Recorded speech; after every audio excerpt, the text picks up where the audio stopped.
মানুষের মধ্যে মানুষ খুঁজুন, মানুষের মধ্যে হিন্দু मुसलमान খুঁজতে যাবেন না। जब मुल्ला को मस्जिद में राम नजर आए, जब पुजारी को मंदिर में रहमान नजर आए, दुनिया की सूरत बदल जाएंगे जब इंसान को इंसान में इंसान नजर आए। মানুষের মধ্যে মানুষ খোঁজার চেষ্টা করছি না, মানুষের মধ্যে হিন্দু খুঁজছি, মানুষের জন্য মুসলমান খুঁজছি, আর আমরা আমাদের 12টা বাজাচ্ছি।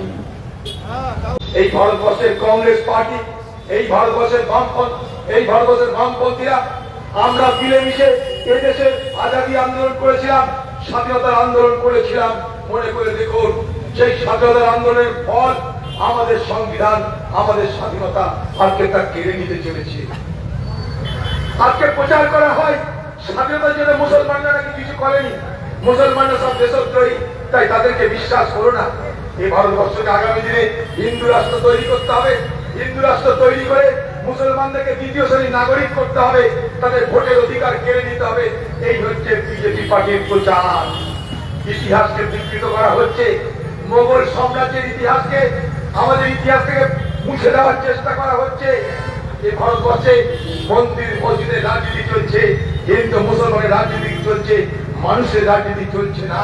তাই পার্লামেন্টে দাঁড়িয়ে মোদীকে বলেছিলাম, এই মোদী তুমি বলো সবকা সাথ সবকা বিকাশ সবকা প্রয়াস। তোমার ভারতবর্ষের পার্লামেন্টে তুমি সব থেকে বড় পার্টি, তোমার পার্টিতে একটা মুসলমান নুমাইন্দে নেই কেন, একটা মুসলমান এমপি নেই কেন? আমি ভারতবর্ষের পার্লামেন্টে দাঁড়িয়ে মোদীকে প্রশ্ন করেছিলাম, ভারতবর্ষের পার্লামেন্টে দাঁড়িয়ে মোদীকে প্রশ্ন করেছিলাম, সবকা সাথ সবকা বিকাশ সবকা প্রয়াসের কথা বলা হয়, কিন্তু ভারতবর্ষের আজকের যে মন্ত্রিসভা, সেই মন্ত্রিসভায় একটা মুসলমান মন্ত্রী নেই কেন? আমি প্রশ্ন করেছিলাম। কারণ এ ভারতবর্ষ সকলে, সেখানে সকলকে সুযোগ দিতে হবে, সকলের অধিকার সেখানে সুপ্রতিষ্ঠিত করতে হবে। এ দেশ সকলে মিলে তৈরি করেছি, এ দেশ আমরা সকলে মিলে রক্ষা করেছি, এ দেশ আজও আমরা সকলে মিলে বাঁচিয়ে রেখেছি। তাই ভারতবর্ষের পার্লামেন্টে দাঁড়িয়ে বলেছিলাম যে তোমরা যে রাজনীতি করছো সেই রাজনীতি আমাদের দেশকে ধ্বংস করবে, এ দেশকে এগিয়ে নিয়ে যেতে পারে না। আমরা যদি ইতিহাসকে বিকৃত করে মনে করি আমি দেশপ্রেমিক আর সবাই দেশদ্রোহী, তাহলে ইতিহাসকে অস্বীকার করা হয়। এই ভারতবর্ষের স্বাধীনতার আন্দোলনে কারা শহীদ হয়েছিল, মোদী সরকার তার তালিকা তৈরি করেছে জানেন। সিপাহী বিদ্রোহ হয়েছিল 1857 সালে, 1857 সালে সিপাহী বিদ্রোহ। সেই সিপাহী বিদ্রোহ থেকে 1947 সালে ভারতের আজাদী।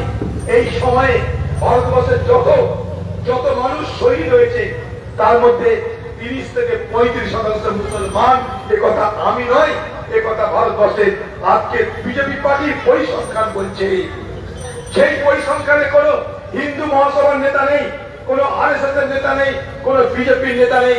ভারতবর্ষের ইতিহাসে, ভারতবর্ষের স্বাধীনতা আন্দোলনে যারা শহীদ হয়েছে তাদের মধ্যে কোন হিন্দু মহাসভার নেতার নাম খুঁজে পাওয়া যায় না। এই ভারতবর্ষ করেছে কারা? এই ভারতবর্ষ করেছে মহাত্মা গান্ধীরা। খুদাই খিদমতগার পার্টি তৈরি করে সীমান্ত গান্ধী খান, আব্দুল গফফার খানদাই পার্টি তৈরি, এই দেশ তৈরি করেছে। এই দেশ তৈরি করেছে জওহরলাল নেহরু, মৌলানা আবুল কালাম আজাদ। এই দেশ তৈরি করেছে নেতাজি সুভাষ চন্দ্র বোস, খান সানওয়াজ খানরা। এই দেশ তৈরি করেছে, এদেশের মানুষকে বিবেক বিবেচনা শিখিয়েছে রবীন্দ্রনাথ ঠাকুর, কাজী নজরুল ইসলামরা। এদেশের জন্য শহীদ হয়েছে ক্ষুদিরাম বোস, আশফাকুল্লাহ খানেরা। এইভাবে আমরা দেশ করেছি।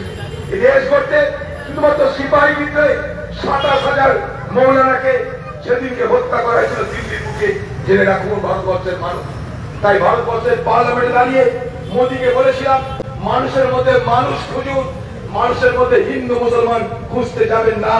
जब मुल्ला को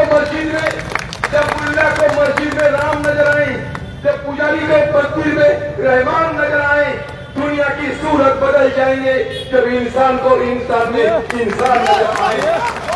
মানুষের মধ্যে মানুষ খোঁজার চেষ্টা করছি না, মানুষের মধ্যে হিন্দু খুঁজছি, মানুষের জন্য মুসলমান খুঁজছি, আর আমরা আমাদের 12টা বাজাচ্ছি।